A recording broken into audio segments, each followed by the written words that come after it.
All right, I'm here with Jim Mickle and Nick Damici of Steakland at the Fantastic Fest in Austin, Texas. And this is the United States premiere of the film. Yep. I actually saw the film last week at Toronto, where it had a world premiere and it won the Midnight Madness Audience Award. So there's a lot of buzz coming in here. Obviously, people are pretty excited about it. This is a non-spoiler interview, so we're going to assume people haven't seen it. So why don't you tell us a little bit about the film? Steakland is a post-apocalyptic vampire road movie, and it's the story of a young boy named Martin who was saved by a vampire hunter played by Nick, and they together make their way north to a place called New Eden where everything is supposed to be safe and vampire-free. Along the way, they pick up a couple of characters and run into some trouble with some religious militant survivalists and get into all kinds of hijinks. Now, you wrote this together. You're the lead actor, so how does that work? They're separate processes in a sense, so it's really not a big deal. I mean, it just actually, I think it makes it easier for Jim and me because we know, it's a lot of the homework that we do as an actor. Right. We've already done for me, so once I'm on set, it's just. So were you able to kind of rewrite along the way? Oh yeah, a lot. Yeah, we do a lot of rewriting. We always do. A lot. Yeah, a lot. And even on set, and some of the best stuff in the movie, the kind of the ending of the movie, which I think we're really proud of, we come up with before. We shot the movie in 2 sections and took a couple months off in between to play the seasons thing. And I think during that time, a lot of great stuff came up. Yeah. And Danielle Harris's character was kind of reinvented on the spot in a way once she kind of got into the mix, and you could kind of see the chemistry. So it was story came together very organic. Based on how things were going. Relationships. Yeah. Now, your background, you've been basically a grip. Right. Yeah. And here you are directing a movie. So right. How does that transition come about? Well, I went to film school and I made a couple student films, and one that Nick is in, and another guy named Tim House who we did Mulberry Street with, and then I kind of did everything when I got out of school. Is when you leave there, they kind of give you this sense of like, now you're gonna go off into the world and create great cinema, and the reality is you get out and you start PAing. So I PA'd, I gripped, I was a storyboard artist, and now editor, and been doing that for a couple of years, and so it's all a way to pay bills, but it's also, I think, as good of an experience as film school, just being on a set and seeing how things run and what holds people up and what doesn't, and where to concentrate on, and things that'll work out in the end. And so it all became kind of educational more than anything, and then just an opportunity came up to make Mulberry Street, and a little bit of money came along, and being the grip experience actually worked really well because the cinematographer who shot both films is amazing, was a guy that I used to work with all the time, and so it was kind of like, hey man, you want to shoot this movie? And then you get your entire crew from people that you work with that want to support other people that are trying to do their own thing, and so you've got that language down already. Yeah, exactly, and you can kind of compare it to other things. It's not like you're meeting people for the first time, so especially on Mulberry Street, the entire crew came together just from people that you've worked with and are happy to join in and make something that they're proud of and that their friends are working on. So it started like that, and then Steakland was just basically a bigger version of that with a lot of the same crew and a lot of the same people. Well, how did it come about? What attracted you to the project? It was originally something else. Larry Fessenden came along and said, he's a god. He's awesome. Just love him. I love everything he's done. Yeah, me too. And he came along and said, I really like Mulberry Street, and we did a lot of festivals at the same time with that. And at the time, Nick had sent me the first piece of Steakland as a script, like 10 pages, and it kind of grew from there, where it came at the right time, where Larry had just said, hey, let's do something together. And at the time, he had another project that wasn't going to work out schedule-wise, and so it became, it kind of grew as he became involved. And well, for Nick, as far as the writing, now planting the seed and getting the writing going, what did you finish the script after the project got the green light, or how did that work? Rewrites. I mean, basically, we had our script. We write pretty fast once we get going. We do a lot of sitting in my kitchen drinking and germinating, but once we start working, it's a pretty easy process where I'll do the hands-on stuff, email it to Jim, he emails me back with all the amendments and ideas, and then we go back in and just So I think we banged the first script out probably in Really? like a month, maybe Yeah. a month and a half, something Yeah. like that, and then worked on it from there. But of course, that's 40 versions later. You got to finish Right. it. And you're writing it for yourself, Mhm. so you can make it up as you go along because you're the writer. Right.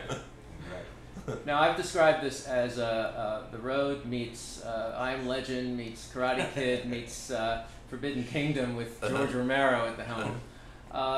This is now they're vamps, so they're vampires. But now, where do you draw the line between vampires and zombies? I don't know. You know, we the first movie was kind of a mix. You know, it was a kind of a zombie riff. You know, at Mulberry Street, and then you know, this time it was still the undead. You know, I think it's a difference in drinking blood and eating flesh to live. You know. I think it's more, there's something like, even if you're in Mulberry Street, yeah, we call them rat zombies, but the bottom line is that people who got bit by rats and turned into these rat creature things.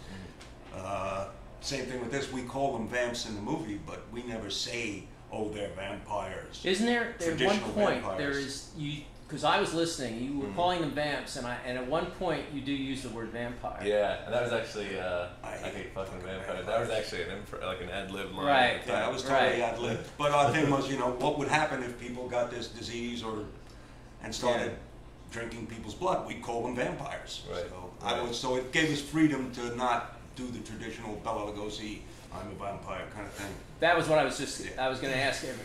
You're conscious of the genre and what people are looking for and what they Yeah. expect, and you've got to come up with something original. Yeah, but also wanted to avoid like the classic scene of like, we have a vampire, then you get the expert to come in and tell you, you know, all about the vampires. You know, we kind of wanted to avoid that, and we're kind of allergic to exposition. We're happy to just give enough information that you can kind of let your mind run and fill in the blanks, and I think the audience, you know, take away what they will. yeah.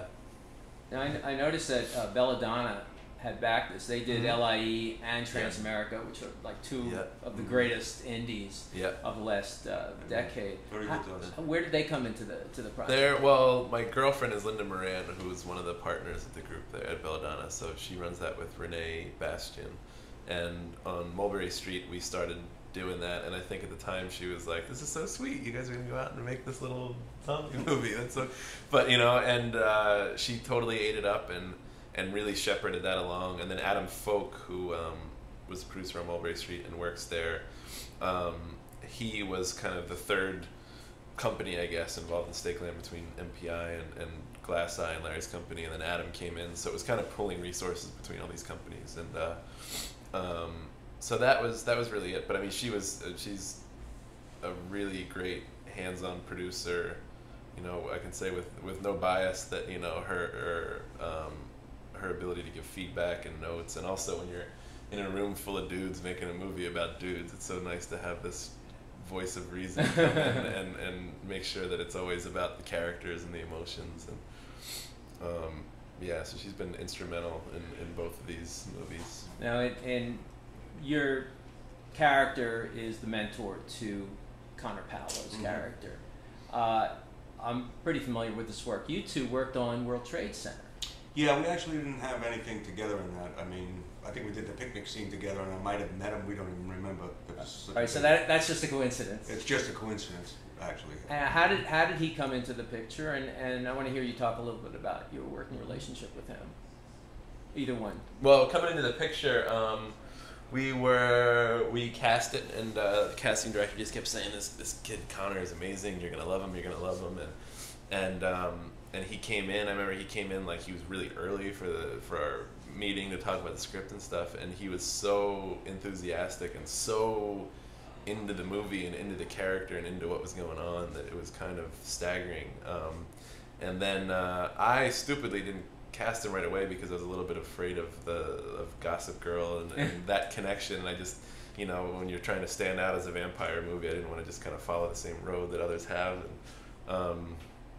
And then at some point it just became obvious that like he's the best option, and I finally kind of got over my snobbery, and then we brought him in, and he did a couple scenes with Nick, and we kind of shot him to see what they looked like on camera together, and then I kind of deferred to Nick really, and Nick just said, you know, he's got it, we have the chemistry, we can work together, and then you realize at some point like they're going to be on screen constantly playing buddies, like so every shot. every shot, so if he likes them. You know, it almost doesn't matter if I like them. Right. You know, it works. Well, did you see Snow Angels? I saw Snow Angels, and Yeah. I loved Snow Angels before, and but I kept seeing him in these parts where he was kind of like a really confident, Cocky kid. cocky kid, yeah. Yeah. And I kept saying to the casting director, you know, like he's a confident, cocky kid from like Right. the CW network. He's you got to know? be vulnerable here. Yeah, he's got to be vulnerable, and you got to want to just hug this kid and tell him Right. everything's going to be okay. And I hadn't seen anything, at least on his reel or anything that demonstrated that. And it was just one of those examples where I learned, especially on Mulberry Street, I think we wrote a lot of characters for their parts, and so they were already kind of plopped in. And this is the first time I kind of had to extrapolate, like, what's this going to be like on screen? But yeah, it worked. It was kind of proof of just how good actors can be. To me. And Nick, you're on screen from start to finish, pretty much. Yeah, me and Connor. There obviously were a lot of challenges along the way. What was your biggest challenge? Jim shooting cold water up my ass down my leather pants one night. On purpose? Which I've forgiven him for. But he told me it'll be good. Don't worry. But enough of what happened in the trailer. I want to know more about. I just had a great time. You know, I got to play a cowboy, and you know, I'm not a crybaby. I kind of like things rough and tumble, and you know, it just was right for the character. You know, so Connor was just loving everything. You know, getting to throw stakes around and shoot bow and arrows. Except I had a duck every 2 minutes. Yeah. So bow and arrow. I was like, one time your dad was having coffee, but I was like, whoa, Connor. I hung half a vampire up, you know, like a dummy in a tree, because I was camping on set. We had a camp set up, me and Connor stayed in, so it was good for the movie.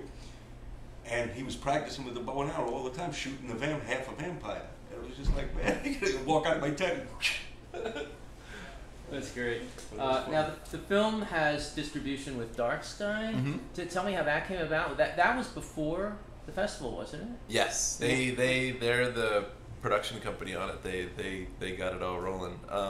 Larry had they'd done House of the Devil together, and I think had a great relationship. And then they schemed up this idea of doing the slate of 3 movies. And so okay, so they backed it. Yeah, they backed it. So it was Bitter Feast is the first one. I saw that. Great movie. Yeah, really good.